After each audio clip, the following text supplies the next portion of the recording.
Hi there, it's Maria Luz of Maria Luz Online. I am an astrologer, a certified hypnotist, and a psychic medium, and I'm here with the Astro Energy Report for July 19th.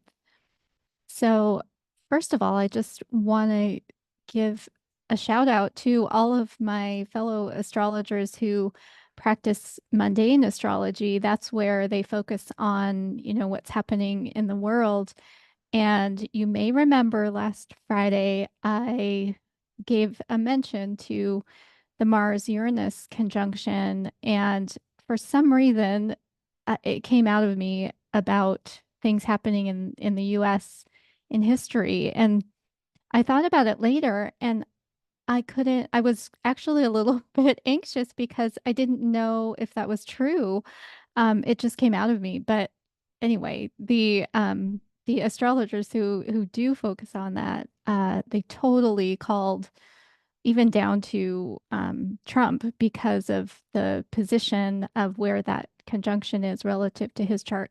So, if you are someone interested in world politics and happenings, there are a lot of other astrologers who focus on those things who are super accurate. So I wanted to acknowledge that because it takes a lot of guts to put your predictions out there. However, I like to focus a little bit more close to home, and that's kind of a perfect way to roll in today's main topic because it is the full moon that's happening on Sunday, July 21st at 3:17 in the morning Pacific time. It's happening at 29 degrees Capricorn. And you may ask, wait a minute, wasn't there just a full moon in Capricorn? And yes, there was. However, with Pluto emphasizing the transition from Capricorn to Aquarius by really kind of creeping back and forth between the two signs, and now sitting just a few degrees away from this full moon, I must conclude that there is something that we could pay attention to here. And with the sun in Cancer, which is a sign that's ruled by the moon, for both of those full moons this month, and the moon will be making a sextile to Neptune on Sunday, there is this other theme of a connection of our emotional energy to our spiritual energy. And one of the concepts I believe we are being asked to think about is where our responsibility lies. And this does fit along the Cancer Capricorn polarity axis.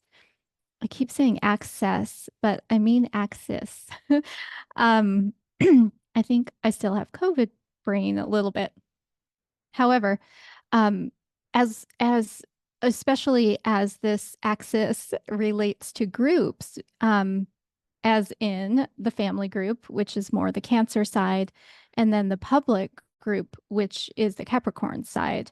And there's also the Aquarius energy having to do with groups and how they define or can transform our future. And that's what Pluto is leading us to with Aquarius. And for example, we may feel a natural sense of obligation to our family of origin or our family unit. It yet isn't the way we think about family shaped by an agenda and therefore somewhat unnatural. And in our case in the US, that agenda has largely been shaped by the patriarchy and capitalism. And this idealization of what I think it's still called, the nuclear family unit, it's been harmful not only to families, but to the collective and to humanity because it is unnatural. And perhaps in the same way that at one time people believed that their romantic partner would just meet their every need, and that's thanks to Disney, maybe. And then, see that those types of expectations are actually unrealistic and even harmful. Maybe we're starting to see the same idea with family. And it's just, especially, I think the pandemic expose this, but it's too much pressure on one or two people who would usually be the parents, but to have the family entirely self-sufficient as a unit. And when that can't be possible, there's all this shame that comes in, and then there's hiding of problems, big problems. And we've forgotten that we're meant to share the burdens and the joys with our community and with nature. And we are part of nature because that really is our larger family. But capitalism prefers to have us feel as though we lack, and that products and packaging can replace this connection to community or nature. And our natural ability to even seek and give support has been tainted by the systems that are now just this status quo that we're swimming in. And just again, it's simply too much for one person to take responsibility for their children and their aging parents and their job, let alone their health, which is another another area where we're seeing this harm.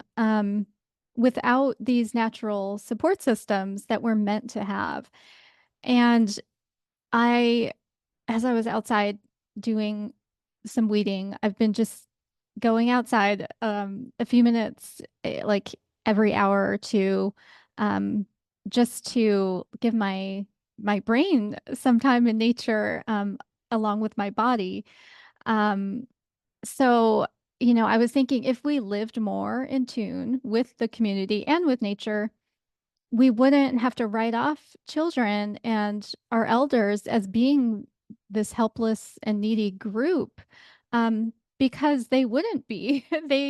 They would be more active and self-sufficient and connected. So, it made me think of this hyper Cancerian side that maybe if there's too much loyalty expected going towards the family of origin, um, but not all of our energy is really meant to be spent there. And we're meant to spend some of our energy on the community and the collective, including nature as, the larger family.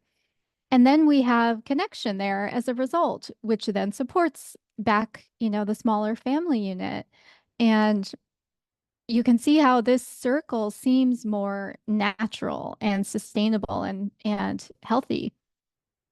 And in order for it to work, we are inhabiting that entire axis of Cancer and Capricorn, not just going to extremes from one to the other. And I know that a lot of people are really tired of extremes in every, area of the world and politics and life. And just when you open up your phone or step out of your door.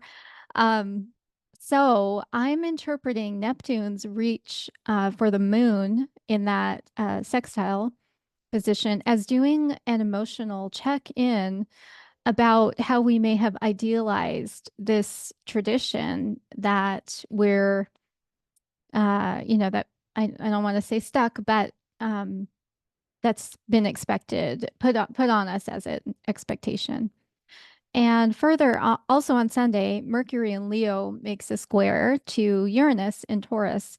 And to me, this emphasizes the theme of how we perceive, that would be Mercury, loyalty, which would be Leo, and whether this perception of loyalty in that way is honoring our authentic self, which is Uranus, in a natural truth, which would be the Taurus part, or has our ego spun that sense of responsibility and loyalty into something unnatural? And I say our ego, but it really is, again, our conditioned ego. Um, I don't think I need to heap any more stress on individuals. But related to that, less than a week after Mars just made that conjunction that I mentioned in the beginning with Uranus, Mars is coming into a conjunction with the dwarf planet Sedna after Mars enters Gemini on Saturday. And I think this reminds us that we always have choices, and that's the Gemini part. And this empowers us to our own future, and that is the Sedna piece. And on Monday, the sun enters Leo and makes an immediate opposition to Pluto, which by that time will have moved back to the very beginning of Aquarius. So again, I think just all of that emphasizes these themes and the sun literally shining a light on Pluto, making that emphasis on those weekend themes. And they're not just obviously coming up this weekend, but things have been building. And the Sabian symbol for the full moon addresses these concepts as well. And for this full moon, it is directors of a large firm meet in secret conference, activity of inner formative elements of real personality, massing of soul energies in an emergency, spiritual leadership. So I realize I tend to push us, and I don't mean to preach, but I just feel called to highlight these things and then encourage us to think intentionally about them rather than just go on default mode. So, anyway, I know I tend to push us to these challenging themes. So, I want to highlight one very sweet moment that happened Sunday.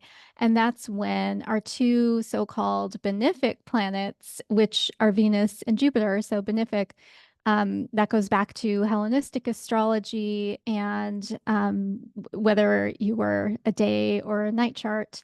One of those is your benefic. But in general, they don't bring uh, trauma or tragedy. And those two make this sextile aspect, which again is kind of a nice, hey, how you doing?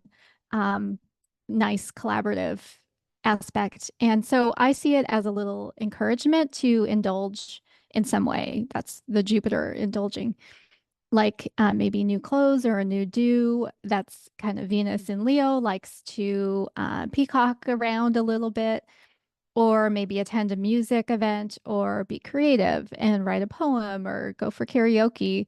Those are also kind of VO. I combined Venus and Leo, Venus self-expressions. And these things, I think, especially done with another person or persons, would blend the energies really nicely. There we go. So please share this video if you find it helpful. I also post the written analysis on my Substack, and that is just called Maria Luz's Substack. I'm sure you can find it, and I'll put the link here. And if you're interested in having an astrology reading with me or hypnosis or mediumship, feel free to use the code AstroHip for 20% off on my website, and that's marialuz.online. And if that's not enough of a discount, just email me and we'll work something out. And thank you so much for spending time with me, and have a great weekend. I will see you next week.